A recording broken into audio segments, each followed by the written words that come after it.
हमारे साथ खुद पीड़िता जुड़ चुकी हैं, ज़ीरकपुर की ये पीड़िता है। आज कैसा लग रहा है जब अदालत ने ये फैसला सुनाया, उस वक्त कैसा महसूस हुआ?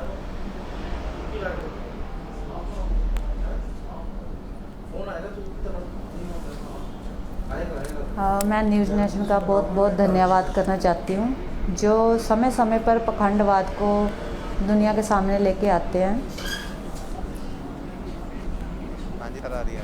ये तो हम अपनी मुहिम में लगे हुए हैं, हम चाहते हैं कि पाखंडी मैं आज की बात करती हूँ। आज जब उसको सज़ा सुनाई गई तो मैं बहुत खुश थी जी।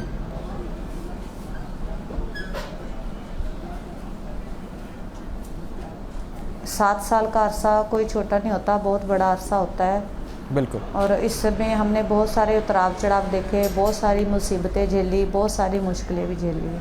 ये खबरें हमारे तक पहुंच रही है कि बजिंदर जज के पास गिड़गिड़ा रहा था, कह रहा था कि मैं 2 बच्चों का पिता हूं, मेरे पाँव में रॉड लगा हुआ है, ये सज़ा ज़्यादा है, कुछ ऐसी बातें कह रहा था क्या बजिंदर?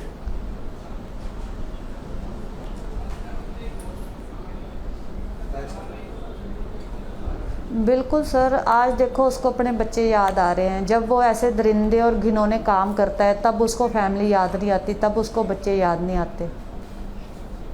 अच्छा, मुझे एक बात बताइए, उस चंगाई सभा में जो लाखों की भीड़ पहुंचती थी पैसे दे दे के भी बजिंदर से मिलने के लिए, टच एंड हील होने के लिए, अब उनका क्या होगा? और बजिंदर का ये चेहरा देखने के बाद क्या कम से कम उनकी आंखें खुलेगी? वो सर चंगाई सभा नहीं थी, वो एक सिर्फ पखंडवाद था। और हमने सीबीआई से मांग करी है कि उसकी जांच की जाए और सरकार इसको अपने अंडर ले। अच्छा, इस लड़ाई में सबसे कठिन वक्त कौन सा आपको लगा था, जिस वक्त ऐसा लगा कि शायद कैसे आगे बढ़े? इन 7 सालों की लड़ाई में मेरा सबसे मुश्किल समय वो था जब हमारे ऊपर क्रॉस FIRs हुई, क्रॉस कंप्लेंटें हुई, झूठी कंप्लेंटें हुई, झूठी FIRs हुई, को जेल जाना पड़ा। उसके बाद मैं अकेले पड़ गई, तो उन्होंने मुझे कॉम्प्रोमाइज़ करने के लिए बहुत ज़्यादा अप्रोच करा, बहुत ज़्यादा तंग परेशान किया। अच्छा, तो आपने उस समय क्या सोचा?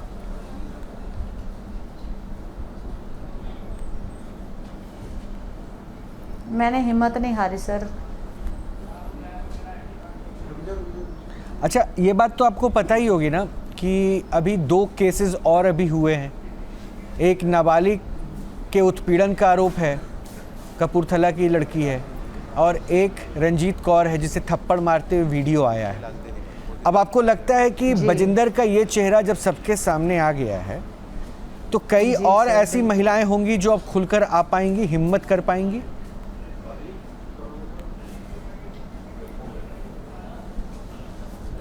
बिल्कुल बिल्कुल सर, ज़रूर आएंगी, क्योंकि अब उनको भी पता लग गया कि मतलब कि उनको डराने धमकाने वाला अब सलाखों के पीछे है, एक दरिंदा एक सलाखों के पीछे है। लेकिन अभी के कुछ इनके जो पैरोकार हैं उनसे भी हमें थ्रेट्स हैं, उनसे भी हमें धमकियाँ आई हैं। अभी ये अकेला अंदर गया है, जो इसके पैरोकार हैं, जो इसके बहुत ज़्यादा नज़दीक हैं, जो शूटरों को हायर कर रहे हैं हम पे हमले करने के लिए। लेकिन जिस चेहरे के दम पे ये पूरा नेटवर्क काम कर रहा था, वो चेहरा तो घिनौना चेहरा साबित हुआ ना। तो ये तो दुनिया अब देख रही है। वो पहले भी जेल जा चुका है, लेकिन इस बार बिल्कुल बिल्कुल रेप के केस में वो जेल जा रहा है, उम्र कैद की सज़ा हुई है उसे।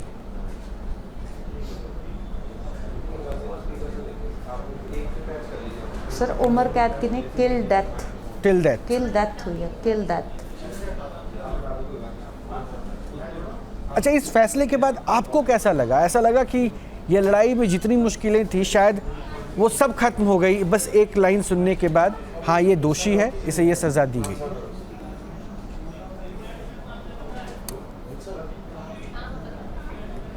बिल्कुल सर, जब ये मैंने सुना, जो मैंने ऑर्डर सुना, जो मतलब कि 7 साल मैंने झेला, वो सब फ्लैश बिल्कुल क्लीन हो गया कि आज मुझे इंसाफ मिला है। अब तो जीत आपको मिली और ये कम से कम सच की जीत है, इस बात की खुशी भी है। लेकिन एक बार मैं फिर से आपसे जानना चाहूँगा, उस चंगाई सभा में होता क्या था? बजिंदर के चंगाई सभा में होता क्या था?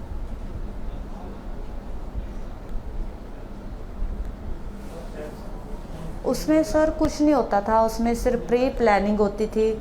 आफ्टर और बिफोर की जो प्री प्लानिंग है वही होती थी। पूरा हफ्ता प्रैक्टिस होती थी और संडे के दिन जो मतलब कि लोगों को दिखाया जाता था सोशल मीडिया पे।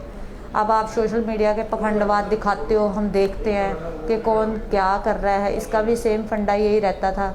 ये पूरी प्रैक्टिस करवाता था। देखो अगर इसने बीमारियां ठीक करनी होती तो ये खुद को ठीक नहीं कर पाता। खुद इसके टांग में रोड पड़ी हुई है, इसकी फैमिली में 100 प्रॉब्लम्स हैं, खुद अपने को आपको ठीक कर पाता है ये।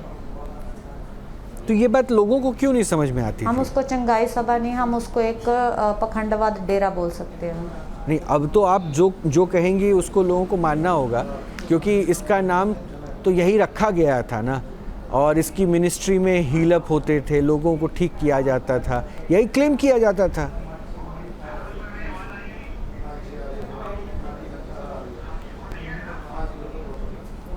सर देखो सोशल मीडिया पे जो दिखाते हैं बंदा सोचता है कि इसमें शायद सच में शक्तियाँ हैं। जब बंदा के साथ मतलब कि बंदा मिलता है, बंदा वहाँ पहुँचता है, उनके साथ जब ऐसी ऐसी वारदातें होती हैं, धमकाया जाता है उनको, फिर पता चलता है बंदे को नहीं, जो सोशल मीडिया पे दिखाया जाता है वो कुछ और है, जो ये बंदा है सामने प्रेजेंटली ये कुछ और है।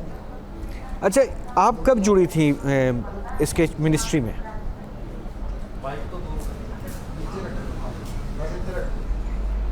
मैं नियर अबाउट 2016-17 में जुड़ी थी इनके साथ। और कितने दिन रही?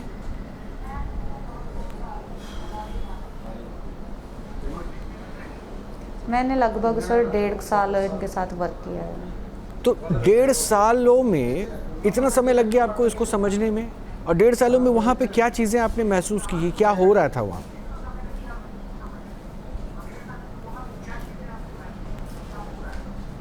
मुझे इसको समझने में कोई समय नहीं लगा सर। जो मेरे साथ इंसिडेंट हुआ ना उसके बाद मैंने स्टेप लिया।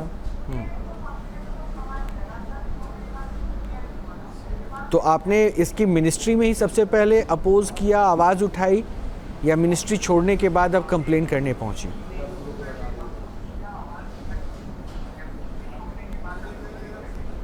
नहीं, मैंने इनकी मिनिस्ट्री में जो मतलब कि इसके जो प्रधान वगैरह पहले मैंने उनसे बात करी। उन्होंने मुझे मतलब कि उल्टा मुझे ही धमकाना शुरू कर दिया कि अगर तुमने बाहर आवाज़ उठाई तो तुम्हारी फैमिली को किल कर दिया जाएगा, मार दिया जाएगा। तो उसके बाद 3 महीने तो मैं ऐसे अपनी कंप्लेंट लेके भटकती रही, मेरी की कहीं सुनवाई नहीं हुई।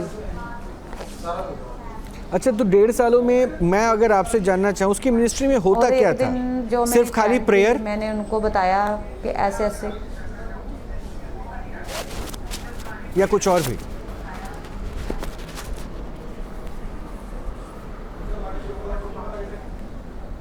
नहीं सर, जो दिखता है ना, अब जो सोशल मीडिया पे वो दिखा रहा है वो ही सेम वही चीज़ें होती हैं वहाँ पे। लेकिन वो चीज़ें जैसे ये मार कुटाई वाली वीडियो सामने आई है और भी कई चीज़ें सामने आई हैं, तो ये सब कुछ वहाँ तो नॉर्मल था। ये एक साइको टाइप का इंसान है, ये बंदे को मारते वक्त देखता नहीं है कि किसी को लग जाएगी